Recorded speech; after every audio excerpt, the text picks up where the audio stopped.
I was muted. Got that fixed. Okay. Hello there. Off to a great start. So, I thank you. Hello, welcome everybody. And I'm excited to kick this all off. It'll be really fun. I think it'll be really exciting. We're going to be doing some head-to-head re-ranking of the entire list. So when I say the entire list, what I actually mean is the list minus 2 games. So it's actually going to be 364 titles. The reason for the 2 games being dropped, one of them was E.T. That was an April Fool's joke. That's not actually, it's E.T. So that's dropped. And the other one is, thank you, Jaguar Clan. The other one is I dropped the Harry Potter Quidditch Champions, which was the Quidditch sports game that came out this year. They radically changed what the game is fundamentally. It went from being this really great Rocket League sort of esports game that was focused on being able to be competitive and lots of expression of skill and all of this cool stuff, to being a soulless, devoid, not very good single player experience. And then also they made it so that you were forced to have really terrible AI teammates, and you had to play 2 roles that you swapped between all of the time, and also everyone could beat each other up, and it just kind of turned into punching in the middle and not playing Quidditch. It's terrible. But yeah. So, with that being said, I probably shouldn't be delaying any longer. But the game that won it all was StarCraft 2. Here's my adorable Carbots Derpling shirt. I love those animations. I love it. I'm a Zerg player. My heart is for the Swarm. And yeah. All right. So what we're doing is we are doing head-to-head re-ranking of the whole list. I love you, Colonel Sanders. This is the greatest marketing gimmick I have ever fallen prey to. I definitely bought more KFC after I saw this and played this. It worked. They got me. But again, Left 4 Dead 2 is going to be better than a really cheesy and not all that serious visual novel. Take a look at something. Does this camera's gonna see it all right? No. Cameras, if I put it in front of my face, if I put it right in front of my face. So, art book is touching my forehead. Art book for World of Warcraft, but which obviously I'll get to WoW. But I mean, just so much amazing world building and lore and all of these things that, while yes, the first 2 Warcraft games did actually have a lot of that, and especially the stuff with the Dark Portal kind of set stuff up. Warcraft 3 really pushed everything into motion and created one of the largest and most successful games of all time, on top of being one of the greatest RTS campaigns ever made, and being an extremely rewarding and amazing gameplay experience. So it is, hands down, it is Warcraft 3 here. I think that in that regard, Asteroids is unmatched for a very, very long time. I am always down to play Asteroids. If I'm at an arcade and I see Asteroids, you better believe I'm going to play Asteroids, especially if they have the kind that actually has the knob, the little knob that you turn, is really great. And it just feels so good, but there is not a lot of variety to the game. It is a one-trick pony, but it is very good at that trick. I am going to pick Super Mario 64. Man, this is really hard. I'm going to pick Metroid Prime, largely off the back of the world building that I kind of ignored a little bit the first time I played it. Kind of changed almost what the game was about to me, and made me look at it in a new light. So I'm going to pick Metroid Prime here, which is actually, if you look at my original rankings, I definitely had Faster Than Light a little bit higher. So this is definitely a switch. Let's see. Oh man, there's been some stuff in the chat. So time for me to go to Lowe's, get supplies to build the gallows. I'm getting hanged? People are talking about hanging me. They're building a gallows because I put something. I put Rock Band above Robot Unicorn Attack. I'm gonna make him play all of Star Fox Adventures this year, so we can see why it should have definitely been on this list. I can't wait for it to not make it. And yeah. All right. 3 franchises. What are the 3 franchises that I committed heresy against? I don't know about that. The first Witcher game. Oh man, what a pairing that this is to compare. Over here we have Mickey Mouse, and this is the edgy Mickey Mouse game where he is darkly lit. that's like, I mean, yeah, he's fighting little monsters and stuff, but they're not like that evil or crazy or anything. Here, my first exposure to Peggle was in the Navy as a way to bust up duty assignment disputes. High score got first pick. Hey, that's a great way to do that. So Epic Mickey Mouse, right? The Witcher, a game where you can have relations with tons of women in the game, and each one that you do, you get a little trading card for doing so. I still hate that exists.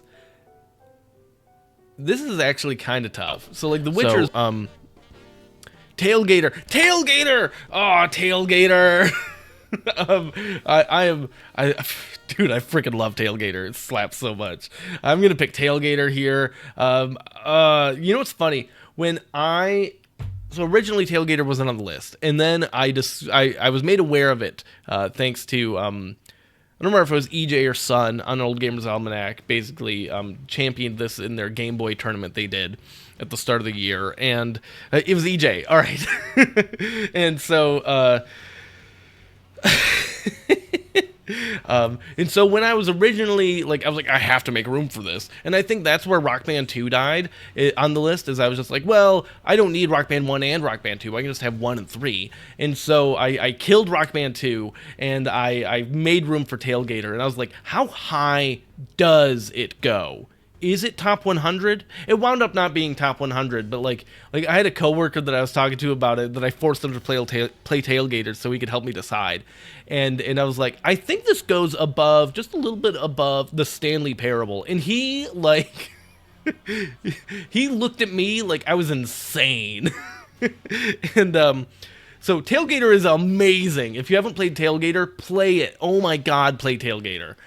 But I am going to pick Super Mario 64 here. All right, WarioWare Inc. Mega Micro Games. This is the WarioWare for the Game Boy Advance. And actually, I found a new appreciation for this game because I have a Miiu Mini Plus. I don't have it here. It's a little emulation device, and the idea that when you close that, it just save states right where you are.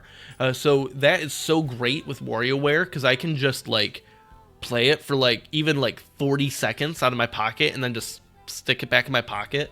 So WarioWare Inc. Mega Micro Games is one of the games I've now, other than Tailgater, one of the games I've played the most on my Miiu. This is definitely jumping up some spots entirely because of that. So WarioWare, Okami in the chat, Okami no Rai, Ray, whatever. I don't. Anyways, sorry.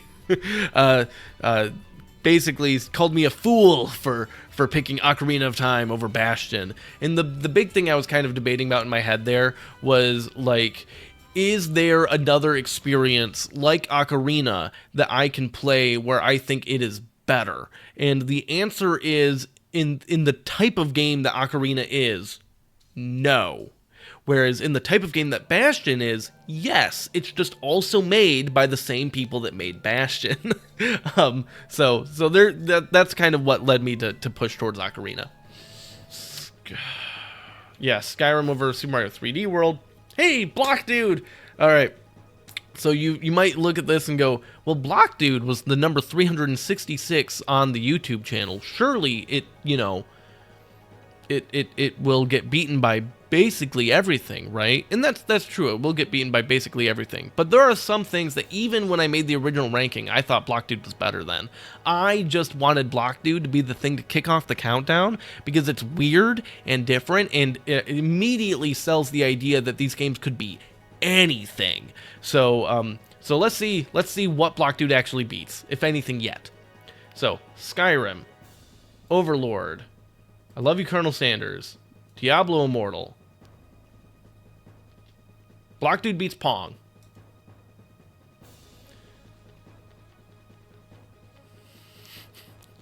You know what? Block Dude beats Donkey Kong Jungle Beat. We Were Here is such a great and interesting little puzzle game that is really fun, really fun to play once, and maybe really frustrating, but really rewarding. And then after that, you play it a second time in order to get all the achievements, and then you're good. Skyrim is a game that, again, breadth of an ocean, depth of a puddle, but it does have the breadth of an ocean, whereas this is like the opposite thing. This is the Mariana Trench, but like in the size of a kiddie pool. Oh man. Yeah, I'm gonna pick Skyrim. I mean, it's funny that I had to really think about this because these were way far apart in the original rankings. So I'm gonna pick Skyrim. Obviously, some of the 3D type stuff is not quite that, but yeah. Left 4 Dead 2. Oh, good. All right. Actually, this is perfect timing. I'm gonna leave this for a second. I've gotten an update. We're gonna see here. We've got a little surprise. Yo, what's up? Hey. So everybody, this is Hunter. You can hear Hunter. If Hunter is way too loud, which I suspect he is in the context of like my voice and stuff, let me know in the stream. But yeah, Hunter, introduce yourself. A bit too loud is what I'm hearing. Yeah. Well, so I'm Hunter Donaldson. I am the co-host of Old Gamers Almanac and I'm gonna start giving myself a new credit. I'm the creator of Old Gamers Almanac.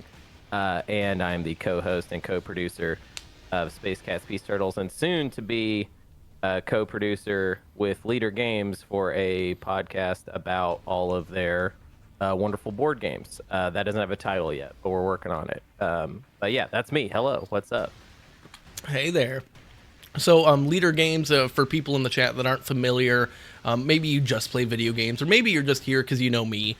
Leader Games makes board games like Root. Their new release, Arcs, is insanely good. They have a handful of things they've done, and are really cool. Yeah, I'm about to be a corporate shill for them. Yes, about to be. Yeah. Oh man, I'm about to be. Not yet.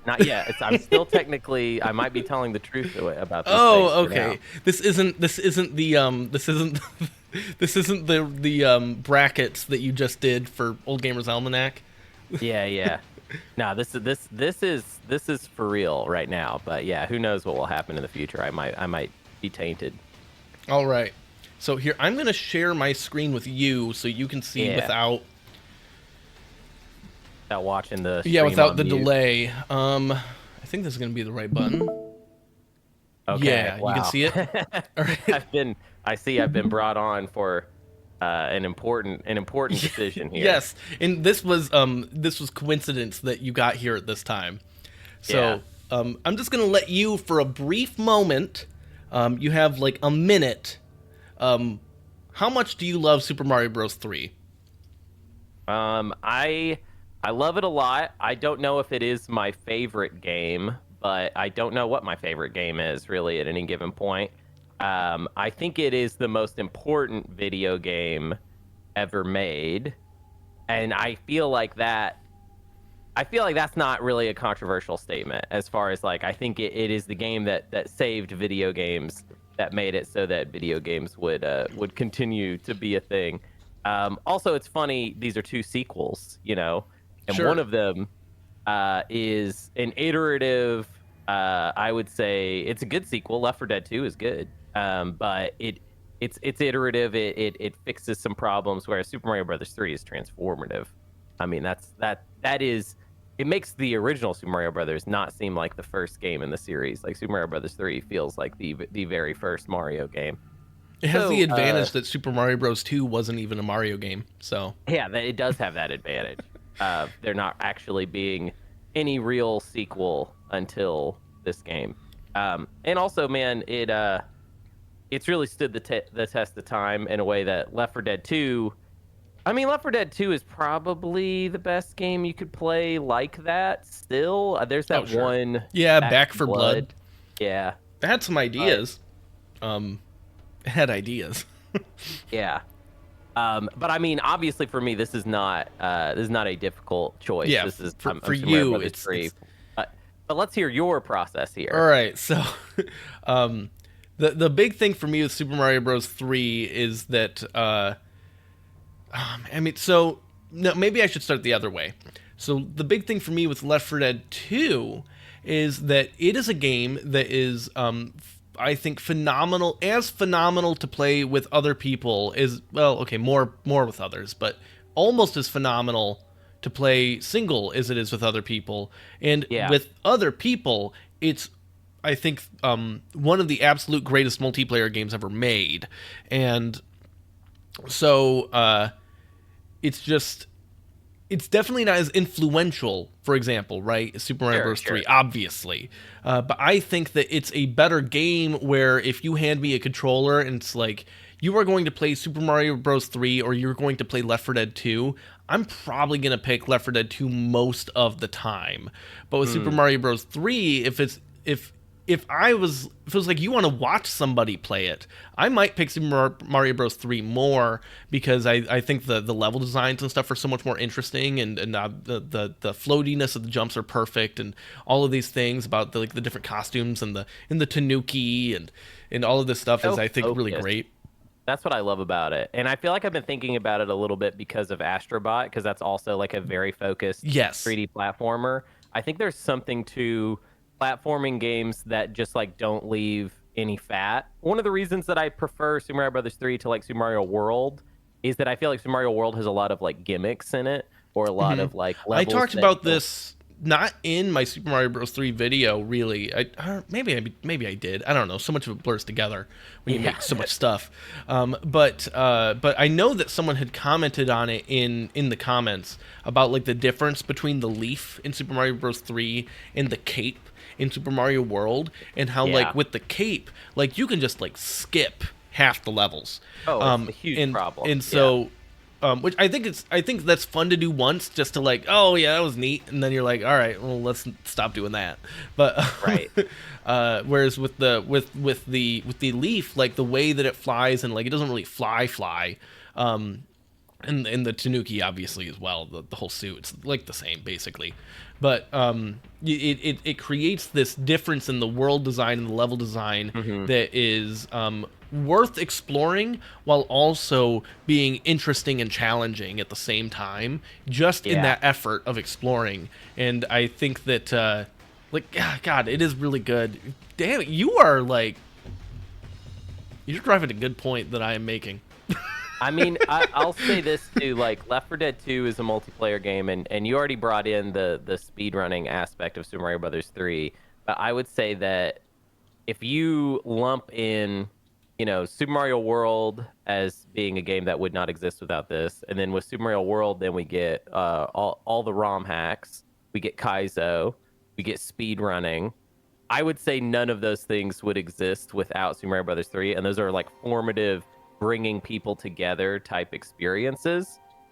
Whereas like Left 4 Dead 2 is a more specific vehicle for facilitating multiplayer, but Mario Brothers 3 has cast such a longer shadow on bringing people together when it comes to games.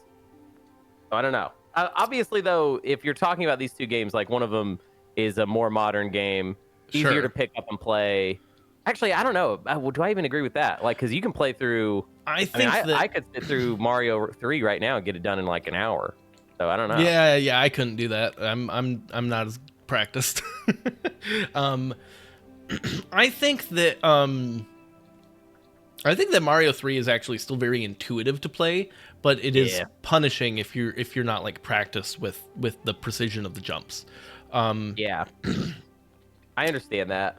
Also, So like, ultimately, and I do need to keep stuff moving, so we're gonna move on from yeah, this yeah, one. yeah, But yeah. the Let's go the for it. verdict here is that you have probably elevated what Super Mario Bros. 3's final ranking is going to wind up being. Yeah, But as far as what game do I personally just like more, I am gonna pick Left 4 Dead 2 in this. I completely understand. All I am right, gonna Portal continue to versus try Mario to. Bros. Ooh. 3. I'm gonna pick Portal. All right, all right. Ocarina of Time. This is probably where you have maybe flipped it. I think Ooh, originally I had Ocarina ranked higher. I think Ocarina of Time was 41, and Super Mario Bros. 3 was 43. So they were like neck and neck already. But this yeah, has been a slight flip where I'm now gonna put Super Mario Bros. 3 ahead of Ocarina of Time. yeah, dude. Yeah, well, All right. Ocarina of Time has like Z targeting, and like what else is there to talk about with Ocarina of Time? I don't know, man. I don't know. I mean, Certainly it's not the whole cool. structure of the game. Yeah, I don't know. I don't. I mean, I don't know. It's not. I mean, Z targeting's cool. I don't know. I mean, is it that cool? Like, I don't know. All right. So Can Thomas turn into a frog or a tanuki? no, he's a rectangle. Right. That's my point. Kind of sounds like. I mean, to be fair, Mario can't turn into a rectangle. But That is Mario can true. turn into Mario many things. cannot turn into a rectangle or a Right. square or a trampoline. Right. Um, Yeah, he that's can't fair. invert gravity. Not that Thomas does most of those things, but his friends do. Yeah. Yeah, Thomas kind of sounds like Kirby a little bit. Oh, it definitely has a bit of Kirby in its bones, except it's spread across a group of people. Um, Yeah.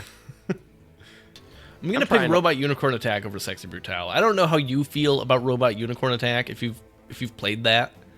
Yeah. Yeah. I played Robot Unicorn Attack. I that remember the song or whatever. yeah. Uh, man, that game gets to me somehow. So It was definitely a cultural thing of that time, you know? yes.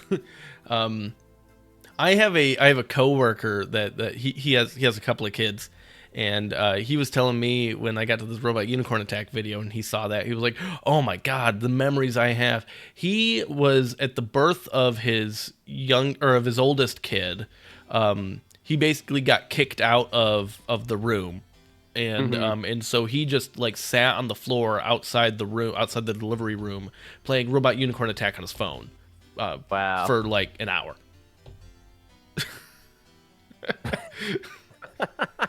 So it's like my memory of my That's his kid being core born. memory of his child's It's birth Robot is Unicorn. Robot Unicorn Attack. Yeah. Um, Yeah, well, all but right. I actually I have the probably not popular opinion that Pokemon Unite is the best game in the MOBA genre. So I'm gonna pick Pokemon Unite. I've never heard that opinion. I know. That's a completely original one. Do people still play it? Yeah. Oh my God. Okay. I don't know like how serious it is as like an esport, but I don't really care about playing MOBA Oh, I as don't care serious about esport, esports right? either. So Yeah, like no, I don't care. so for me, it's just like such a roaring good time with a bunch of cool ideas and shenanigans and things. No, I've always been more in favor of like the MOBAs that are for fun Like because I don't have like time I to love how like. objective based it is. Right. Yeah. I've never played it, so I mean, Oh, I'm you really should. not. It's free, and you can play on your Switch. You can play on your phone. It's really Yeah, that good. does sound pretty cool, actually. Yeah. Um, Oh, I'm dude, gonna this pick. is interesting. Yeah, it is, and I'm gonna pick Epic Mickey Yeah, dude. over. We gotta collect those film reels that you can't even watch, as opposed to collecting, I don't know, STDs or something. So this might not be the popular opinion. I don't know. I'm gonna pick WarioWare here. The big thing being that Hotline Miami is like really really good, but it's like 3 levels, but you just do those 3 levels like 10 times. Yeah. So I wish I had more variety, and I haven't played the sequel, so maybe that fixes that problem. I should do that No, it eventually. doesn't. Oh, The great. sequel is not as good. Oh, really? I It's would just say. worse? Well, it's like it's a little full of itself. Like it's like the first game is like The first has, like, game the was them interesting being being really passionate about this idea and being like, yeah, let's make this cool, great thing. And then everybody Yeah. loved it. And they were like, see how great we are, Okay. Or it's just like Hotline Miami 2 is like, dude, this is literature, and it's like I don't think it ever Oh was, yeah, man. no, I don't this think at is any just- point like Hotline Miami was literature. yeah, Um, no, it's just a weird little game, you Yeah. know. So yeah, WarioWare. We're gonna pick Hotline Miami over Arkham Origins. Okay, so you've been talking about the Arkham games. Yes. I've noticed people have been. I did not know that this was an opinion, but a lot of people have been saying that Arkham Asylum is their favorite So the Arkham big games. thing about that opinion, and I understand that opinion. The big thing is the scale of the game is very different compared to the Sure. others. So if you want this like really toned down, more personal scale and story, it is great for that. The asylum itself is a wonderful set piece, and but you just never really branch out, right? Yeah. It's kind of like when people say that Portal 1 is better than Portal 2. They're just totally different experiences, and you just might want the tighter, more confined experience as a preference. Yeah. I think though, for me, what it is though is that Arkham Knight, I think, is just in a wholly different class of So game. you know what's Like I funny? just I have not played Arkham Knight. see, okay, and that's my theory is that a lot of the people that say that have just not played Arkham Knight because Arkham Knight is, I mean, it's crazy. Also, it's one of the greatest looking games ever made. And it just has all of this. It's like Breath of the Wild, man. It's like Breath of the Wild before Breath of the Wild. It's so Okay. insane. So It's so great. you think Arkham Knight's the best one?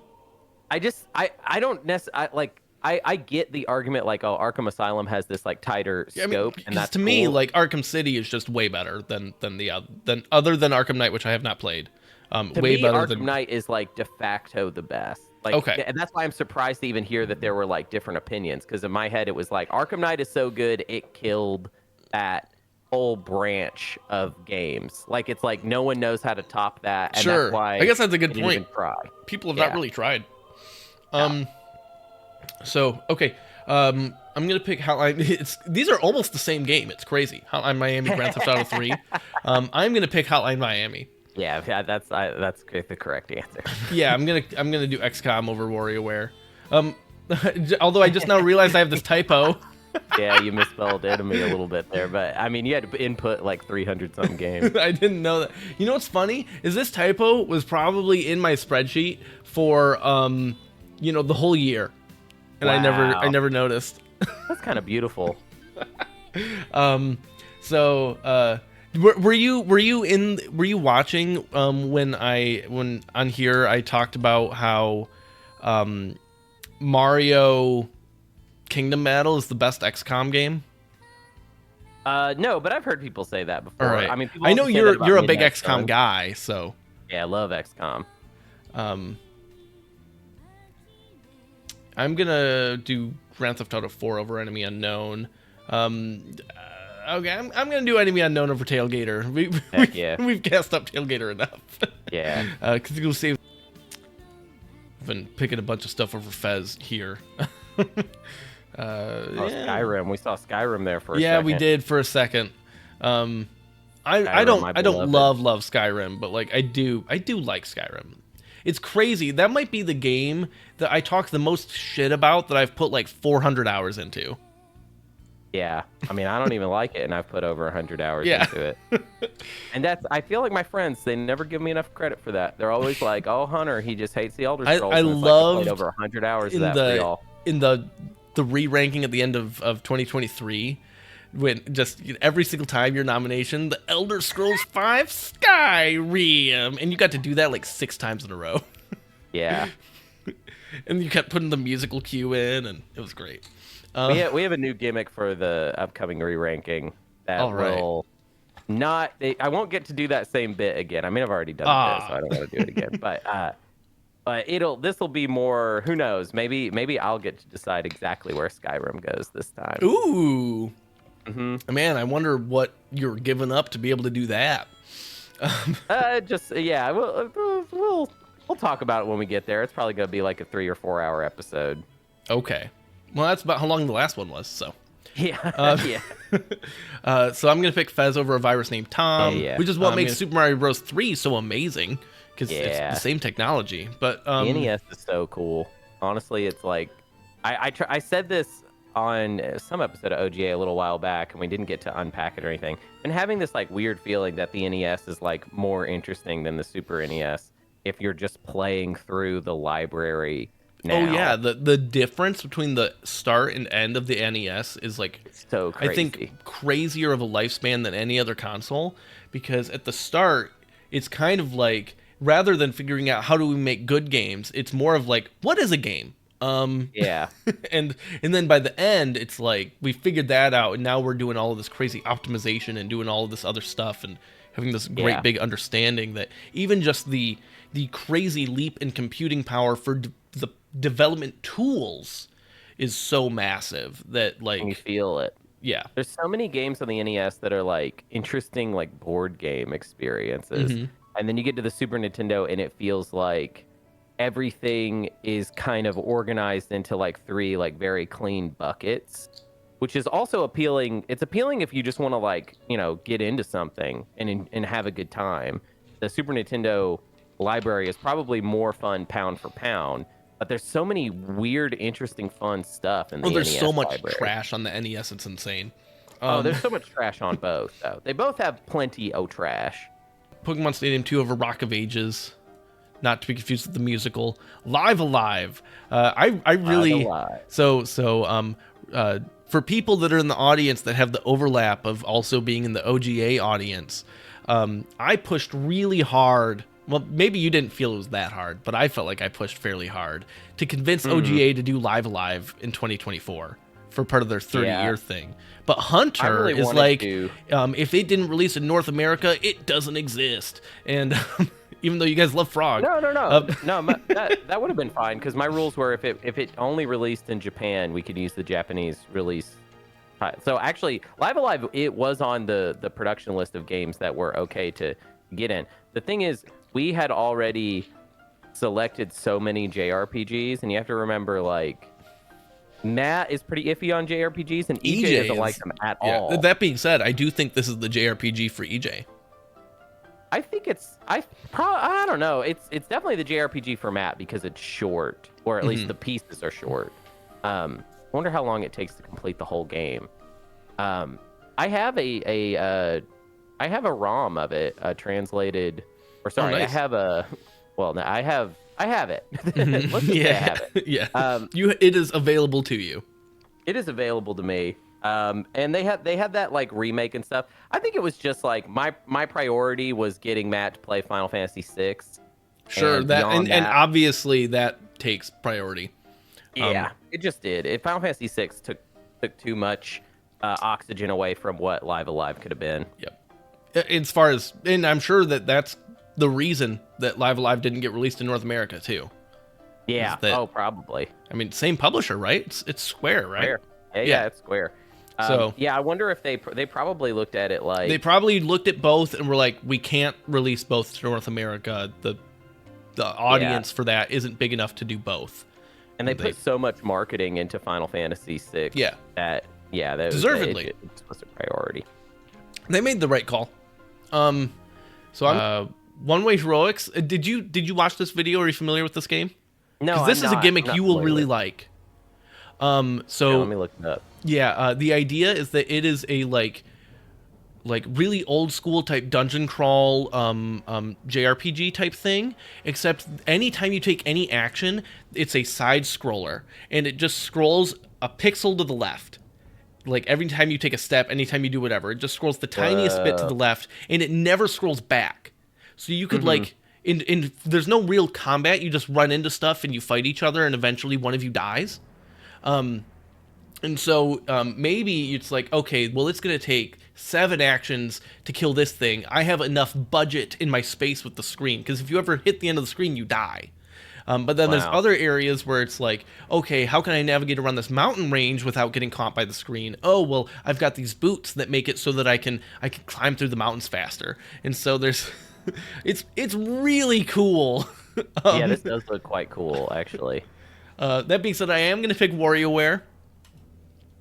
I'm going to pick One Way Hero, and actually, I think I'm ranking this way higher than I originally did. I got it. So Mario Party keeps popping up. I got to ask, why is the original Mario Party your Mario Party choice? Yeah, because it's I played a number. So I'll start by saying that it might not actually technically be the first one I played. I don't remember a lot of the earlier ones that I played specifically. They blur together. So like all of the N64 ones are kind of all the same to me, even though technically the later ones are probably slightly better. But beyond that, I played the others, but I didn't really like do a lot with them. And so I picked the first Mario Party to kind of represent all of the N64 ones, Yeah, I and get that. then the others I dabbled. I didn't really play enough to probably have a sound opinion. Yeah. So other Mario Party games are way better. So this isn't indicative of the franchise as a whole, but yeah. Yeah. I just wish that Hudson Soft could have put in. There should have been Bomberman mini games. Bomberman should have been in the game. Bonk should have been in the game. It should have been like this, like kind of like bringing together of all their Sure. IP, especially considering Bonk was so dead by the time It that sure Mario Party was. out. Oh my god. So I'm gonna say that One Way Heroics is probably going to be the game that gets the biggest leap in ranking out of everything. Okay. Because when I Game's did the on ranking at the sale beginning right of the now. year, I had not actually successfully beaten the game with any character yet. And so I wasn't sure how far it went, how many options and stuff it got to as you get further along in your attempts with it. It's almost a roguelike in some ways in that way. And so in recording it, I finally did that, and it was actually very cool. And so I developed a much greater appreciation for the game in recording it. So we're gonna click that there. We're gonna say that This it's better game than costs Mobile Legends. Bang bang. $1.08. Yeah, I know. It's it's such a cool. It is the coolest gimmick of any game I have ever played. Now that being said, I'm it gonna is buy not it. that I have interesting. $1. I have No $1. other part of the game is as interesting as the gimmick is, but like it's not close. But it's really cool. And one of the neat things is, let's say, so all right, you bought it. It sounds like you're buying it. Yeah. So let's say you get to a level, because it's all randomly procedurally generated. So let's say you get to a level that is like, oh, this level design is really cool. You can send me a code so that I can load that level in my game and I can try and see how I do, and we can see who did better. Wow. Well, I have this now. You do have it now. I actually got it with the DLC, so it ended up costing Yeah. $2.97. Oh man.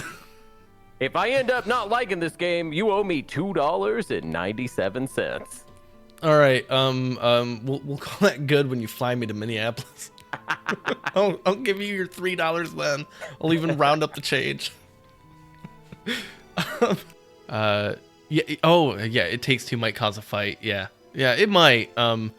Just it's great because like the characters are going through like marriage counseling, and you kind of get to, just maybe don't listen to the book that much. I don't know that he has your best interest at heart. I'm gonna pick Don't Starve over Hotline Miami. I'm gonna pick The Sexy Brutale over Don't Starve. I'm gonna pick Don't Starve over Smite. Pikmin. Oh man, Pikmin is so good. Pikmin. This is also, what's funny is there's so many games that I feel like, oh, this will get a bump in the rankings. I like it even better than I remembered. But like when you say that with enough games, like how much can it be true? Yeah. I'm gonna cram 130 games into the top 100, Hunter. Just you watch. I'm gonna pick. Love Pikmin though. Yeah, I definitely liked Pikmin more than I remembered. I'm gonna do Pikmin over WarioWare. I'm gonna do. Oh, all right. Well, that lasted. I'm gonna do Live Alive over Pikmin. I'm gonna do Pikmin over Plants vs Zombies though, which I don't think I would have said that before. Double Dash over Pikmin. Is Double Dash your favorite Mario Kart? It is. I think it's far and away the best one. I don't think it's close. And I've mentioned this on the stream, and I mentioned this in the video, but if Mario Kart 9, whenever they eventually make that, if that brings back the ability to race with a partner where you're doing things cooperatively, like involving combat and other stuff like that, then that'll be a day one purchase for me. But every Mario Kart game since then has been a step backwards. Because I just love the 2-player part so much. I don't even know how they keep making Mario Kart games at this point. Like, how different can they be? Yeah. Hexagon and me, unknown versus Pikmin. I'm gonna. These are. I'll real pick similar Pikmin. I'll pick games. Pikmin. I'm gonna pick Cthulhu Saves the World over Pikmin though. Yeah. Rabid, yeah, Kingdom Battle over Pikmin. So that's the difference. All right, this is the range, the spectrum. We have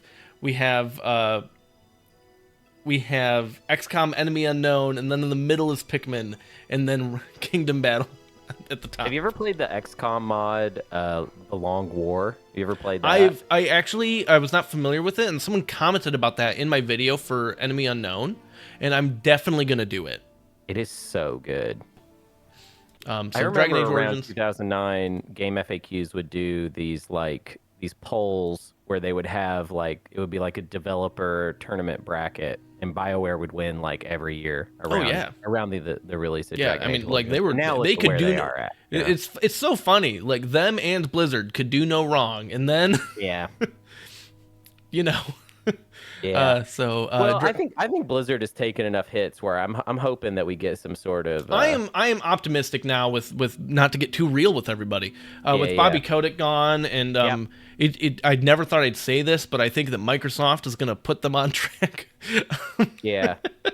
Well, if Microsoft's going to care about any of their investments, it's probably going to be that. Sure. And I think Call that of Duty, if any other criticisms that could be thrown at Microsoft, one thing they understand is brand management and IPs.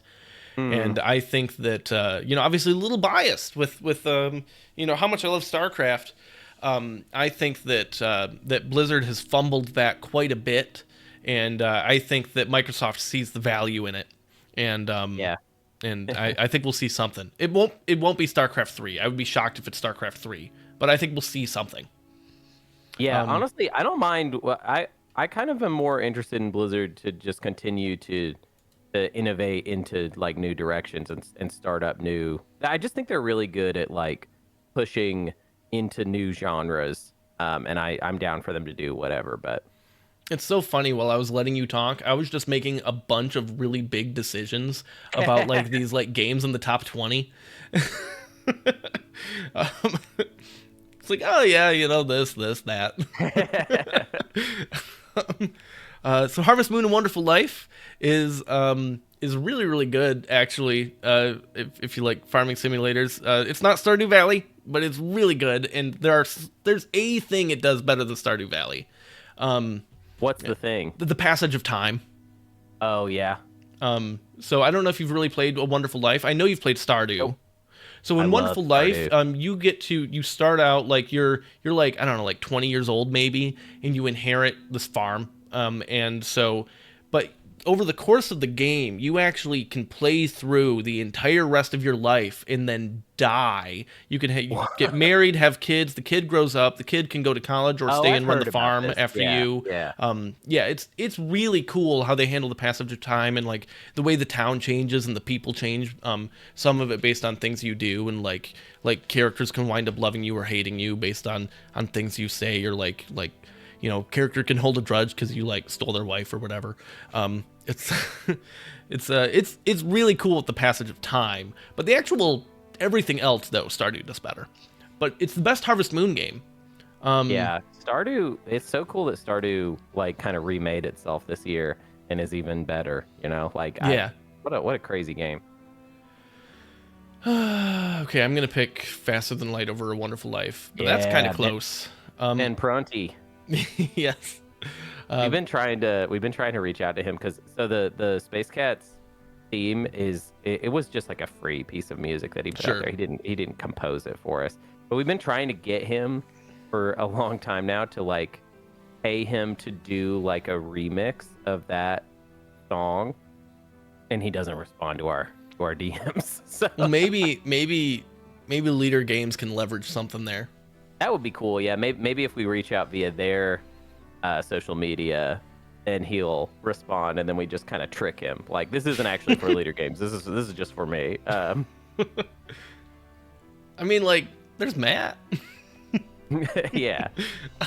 Wrong. So, have you read Play Nice yet? I have not. I definitely, dude. I haven't had time to read a book. Well, yeah, that's yeah, I can't imagine you read that many books last year. Cause I'm so glad you're done. Like, to be honest, like Me too. It's good to finish this. Super Mario Bros. 3, Star Wars Yeah. Battlefront 2, Yeah. Mass Yeah. Well, that's Effect, tough. Pokemon Unite, Alan Wake over Live Alive, Super Mario You know what's World. funny? You got to. This is the episode. This was the first thing we did together with OGA, where I was a guest with you, Yes. and you put your thumb on the scale. So we're gonna peek behind the curtain real quick for people. Oh yeah. Yeah. Hunter this got to up. put this a whole month ahead due to scheduling issues. Because we wanted our things to release roughly at the same time. Yeah. So Hunter got to push Final Fantasy IV something like 28 spots higher than it originally was. Yeah. And to be honest, you were right, and maybe you weren't even right enough. I think it had been so long since I played Final Fantasy IV that you did tell me about the time that a kid broke their brother's nose with a rock over Super Mario World. You told me about that, Luna. I focus so much on just Cecil's journey, which is obviously like kind of the thing, right? With Final Fantasy IV. Or Cecil, whatever. Shut up. Whatever. Doesn't matter. And that I kind of forgot how good so much of the rest of the cast was too. And so it's gonna jump a bit. So Final Fantasy IV. That being said, Live Alive is still, I think, cooler. Final Fantasy IV above Tailgater, that's how much this has jumped. Cthulhu Saves the World, XCOM Enemy Unknown, Faster Than Light. Yeah, Plants vs. Zombies. Quest 64, this is one of the first things that you had commented on about regarding the channel when I started out, and you were looking at stuff after I joined your Discord and showed you stuff. And It's so cool. You said this thing. I'm so glad you're here for this. You said this thing that has stuck with me through the entire rest of the year. You said when we get to 2028, and if we're still doing the 30-year thing. And I'm so looking forward to being able to celebrate Quest 64, even though it's kind of a janky and not very good game. And Yeah. in that idea, the idea of, oh, we're not just talking about these games, we are celebrating them, kind of helped frame how I want to talk about stuff and look at things and do stuff in a way that just clicked with me. So thank you so much for just that tiny little offhand remark that actually was like one of the most impactful pieces of feedback that someone accidentally gave me. That's cool. I'm glad that stuck with you. Yeah. I'm all about it's all about celebrating because there's too much negativity on the internet already. So I am gonna pick. That being said, this game's not very good. No, it's not. it's neat, but it's not good. Well, it's cool because it's like there's just so few games on the N64 trying to be like that. Yes. And honestly, Quest 64 makes an argument for why there shouldn't have been, why it wasn't the right platform for it. But it's still so cool to see people try. Yeah. NBA Live 2004, which is in the year 2003. This is so great to read. Oh, yeah. It's spectacular to look at with your eyes. So I love the Detroit Pistons. I'm a big Detroit Pistons fan, and the 2003-2004 season was the year they won the championship, best five alive. So I love this version of NBA Live a whole lot. But that being said, Robot Unicorn Attack. But we are going to put it above Mario Party. I'm sure other people are going to pile in. And in the meantime, I am going to be back in just a little bit. Hunter, this is probably a decent point for you to move on with your life. And, I have a lot of work I actually should be doing. And okay. Thank you for helping me distract me from my work. Though. Yeah, That was good. No problem. Anytime, buddy. Yeah. All right. You have a good one. Adios. Bye. The King. All right, To the Moon. I get to click this a whole lot. Yeah, I love this game, and as I mentioned, I don't remember if it was in the video or if it was just in talking with people about the video that maybe this should actually just be number one. But it's like there is no game to this game. I can't make it number one. There's no game to the game, but we can click it a bunch of times. All right, we're clicking it. All right.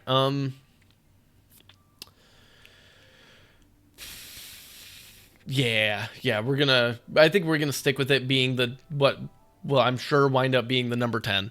So yep, we're gonna pick Warcraft 3 over To the Moon.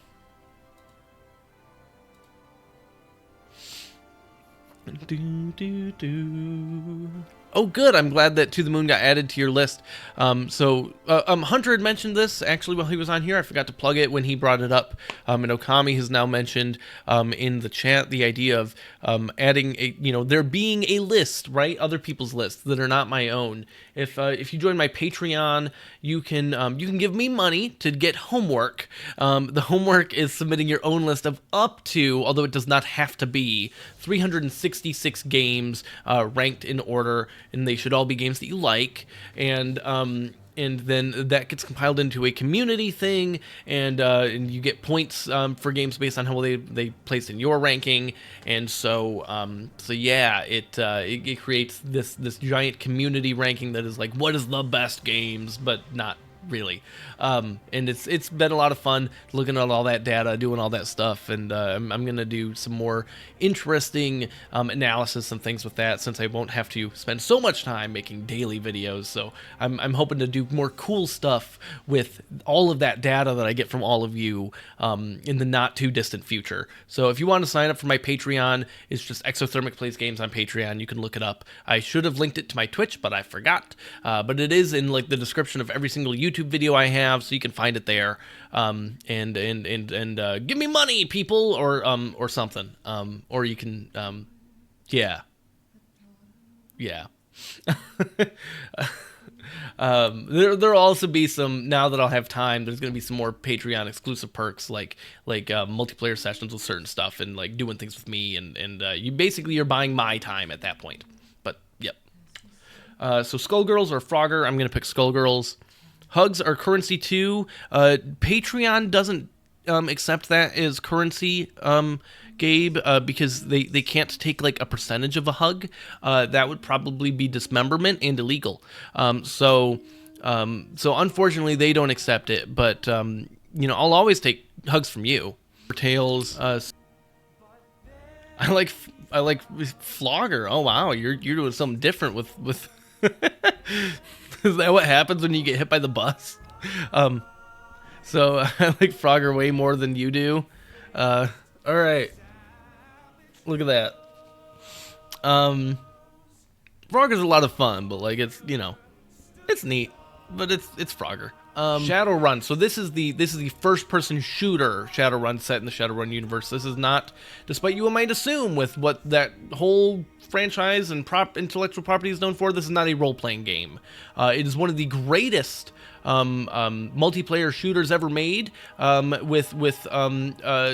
like it does have some problems, and it has no single player of any sort that it definitely should have. And I say it's one of the greatest. It's not as good as some of the other like basically multiplayer only shooters that I've talked about or I'm going to talk about. But that being said, I do think maybe I underranked it a little bit originally. I also learned something crazy with this. If you want to play Shadowrun on a PC in the year of our Lord, now 2025, the way you need to do that, you basically need to go to a there's like a cloud-based storage thing that someone has uploaded the raw file for the game, and you download the game, and you extract it and install it, and it opens and it runs. But then it's like you can't do anything until you put in an activation key, and you can't get activation keys for this game because they shut off they delisted it from every digital store. All of these things, you cannot get it, except you can't get it as Shadowrun's activation keys. But Total War Warhammer 2 uses the same set of activation keys, and you can just copy one of those from a version of Total War Warhammer 2 on Steam and use that key. They each can get used about 10 times. It is jank as hell, and it is so fascinating that's how I was able to play and record this game. It's so cool. Like I said, I do think I underranked Shadowrun a bit. It's really fun. But you need people you're playing with. The computers are not very smart about stuff. So I am gonna, it's gonna get a bit of a bump, but I'm gonna pick it over Skullgirls here. Yeah, I still agree with myself. Shocking, I know. These things at the very top that I give the most amount of thought to and deliberating, and it took me, when I did this ranking in January of 2024, it took me probably half an hour to click a button on this screen. I am not going to take half an hour. I'm not going to go over all of the head-to-head. Unless people really want me to, then I can talk about some of it. Yeah, Final Fantasy IX over World of Warcraft. Very different experiences. I love them both for very different things, but yeah, Final Fantasy IX is the winner. I know very internally the top 10 now. So, because again, I did all of that deliberating a year ago, and none of those games are games that's like, oh, well, this is based on memories from 20 years ago or whatever. It's all stuff that I've played those games bunches of times, and yeah. Final Fantasy IX.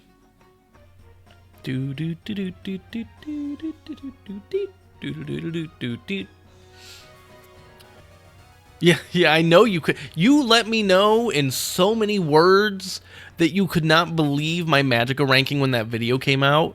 You commented on the video, you texted me, and then later we talked on the phone and you talked about it then. Like, you really let me know how much you thought I was wrong about the Magica ranking. Super Mario Sunshine, Majora's Mask. Both. I think I... Okay, I'm gonna pick Sunshine because, basically because while I love the time travel gimmick of Majora's Mask, it's amazing. It's one of my favorite things that any game has ever done. Sunshine, I liked so much more than I remembered. Whereas Majora's Mask, I felt like the game felt a little smaller than I remembered. That's not to say that's actually a bad thing, for the record. But I'm gonna pick Sunshine. All right, Burnout 3 Takedown. This is like the only real car game on the whole list. I don't care about like Forza and most racing game stuff. If I'm gonna play a racing game, it's probably just Mario Kart, and I don't even generally like. I don't have a lot of love for Mario Kart. It's just the kind of racing that I like. I don't want a realistic racing simulator. That's not what I don't care.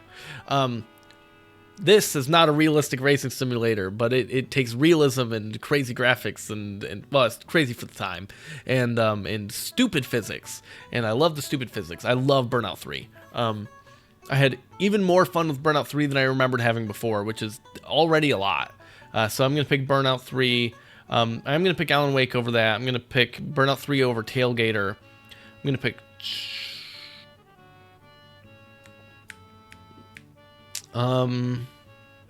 Cookies I Ate Fast. My Pokemon has maybe 5 or 6 gens.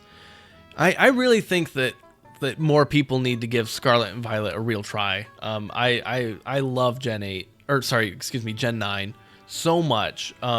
It's phenomenal. Speaking of liking Super Mario Sunshine a little more.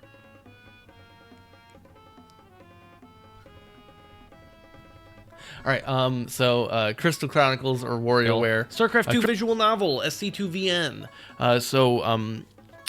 Even though, don't forget our esports... Ike, can I help you, buddy? Are you being a good boy down there? Okay. So despite, don't forget our esports dream being based on Brood War, and obviously chronologically Brood War came first, 1998, StarCraft 2 came out in 2010. The StarCraft 2 visual novel was the first one of those games. And when I say StarCraft 2 visual novel, this is not a Blizzard thing. I don't even know if they got permission from Blizzard to make this game. They just made it. And maybe then they got to ask for forgiveness or something, and Blizzard was like, nah, this is cool. I don't know exactly all what went down there, because like StarCraft 2 visual novel is free. That is the big thing this has going for it. This is free. Don't forget our esports stream is cheap but not free. And I will say that don't forget our esports streams is a bit longer, has more it has more mechanics. the story to StarCraft 2 visual novel, and don't forget our esports dreams is a prequel to StarCraft 2 visual novel.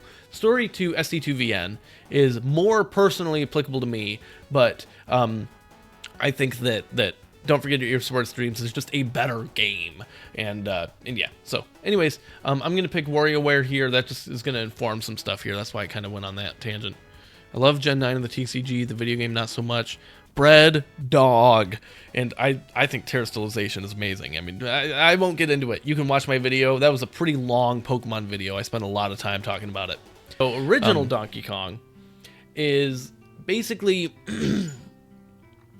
I forgot that it's only 3 levels because I'm bad at it, and I don't know that I've ever seen the 3rd level before I recorded this, to be honest. Like, I mean, I had seen it, I saw other people do it, but I had never done it myself, and I still probably would not have if not for the rewind function on playing it on the Switch.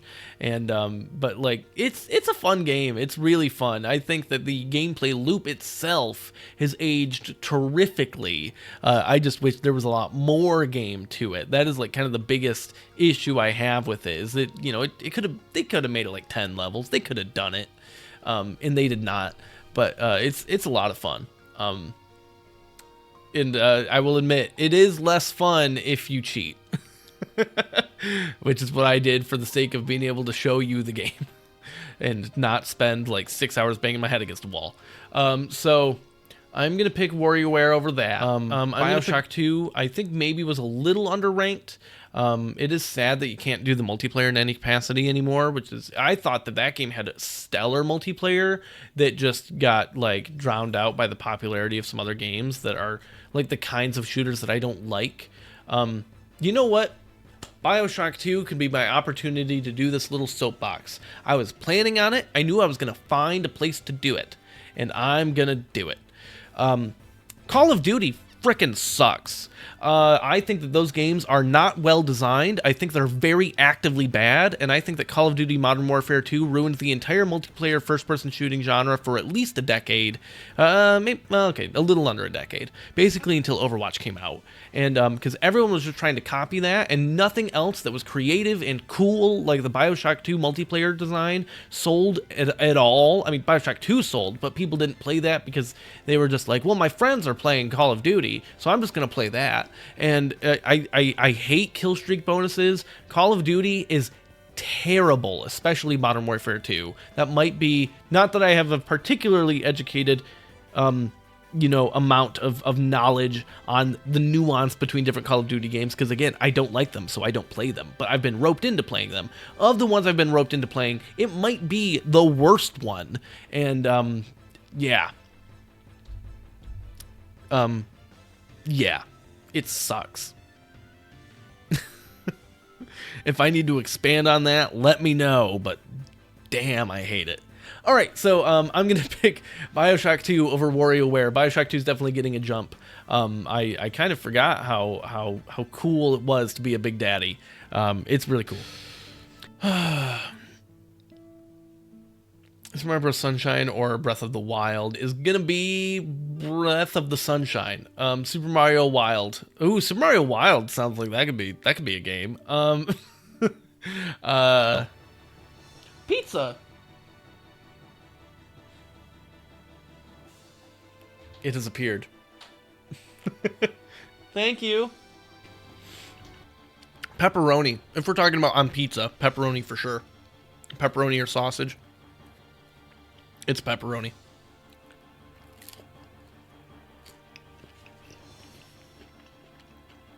It adds this little bit of spice to it. Not that it's like spicy, but there's definitely a little bit of spice to it that I think complements well with the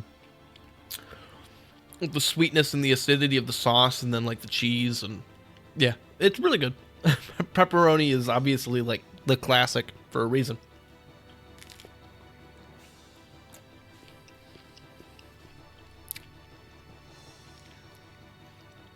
I don't know if I was just really hungry, but this pizza's really good. It's literally just like knockoff, like it's Red Baron thin crust, which is like super cheap and like not supposed to be good, but